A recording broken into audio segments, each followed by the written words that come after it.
Многу критикувани за тоа колку трошат од народните пари, посебно за патни трошоци, а малку фалени за тоа што всушност за потрошените пари сработиле. Најдобар показател за тоа колку и како работеле парламентарците е податокот колку закони донеле, важен е и квалитетот на законите, но и тоа дали се носат по редовна или скратена постапка. Граѓанската асоциација МОСТ преку проектот Отворено собрание ја анализираше работата на парламентот во 2016 и 2017 година. Во 2016 собранието два пати се распушти и заседаваше 8 месеци и 7 дена. Во тој период парламентарците донеле 365 закони. До 7 април се донесени дури 75% од законите. Во најкраткиот месец од годината, февруари, пратениците изгледа работеле најмногу, носејќи 156 закони. Најплоден ден им бил 23 февруари, кога донеле 41 закон во само една собраниска седница, или по еден закон на секој 11 минути. Прашање е дали имале доволно време да ги прочитаат законите, а не пак да дебатираат за истите пред да ги изгласаат. Од донесените 365 закони, 13 биле нови закони, 26 биле ратификации на закони и 326 биле измени на закони. Пратениците предложиле само 25 закони, додека најголем дел, или над 90%, се предложени од страна на владата.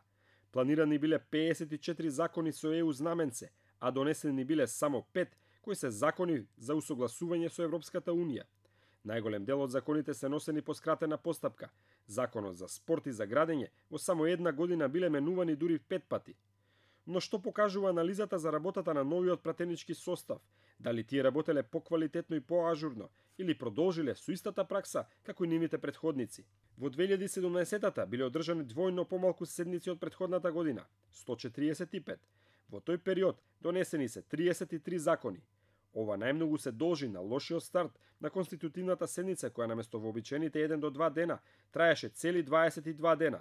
На конститутивната седница имало 1812 говори на кои најмногу говореле пратениците на ВМРО ДПМН. Деловникот бил прекршен во вкупно 1566 говори. До јуни собранието не донело ниту еден закон. Првите 14 закони во минатата година се донесени во периодот од јуни до крајот на септември. Од нив еден бил нов, а 13 се измени. И во овој период најголем дел од законите се донесени по скратена постапка. Последниот извештај на МОСТ се однесува на периодот од октомври до крајот на 2017. Во тој период донесени биле 28 закони, од кои 63% биле во скратена постапка. И овој пратенички состав имал најпродуктивен ден, 22 декември, кога биле донесени 10 закони. Само еден од сите 28 закони бил закон со ЕУ знаменце. И овој период, како и во 2016-та, владата ја има улогата на главен предлагач на донесените закони. Вкупно 10 закони биле предложени од вкупно 20 пратеници, а донесени биле и 6 закони по предлог на вкупно 10 пратеници. Оваа анализа открива низа системски слабости и пракси во работата на собранието. Слично како што пратениците се усогласени кога станува збор за трошење на народни пари за своји потреби, така се усогласени или многу слични кога е во прашање постапката при донесување на законите.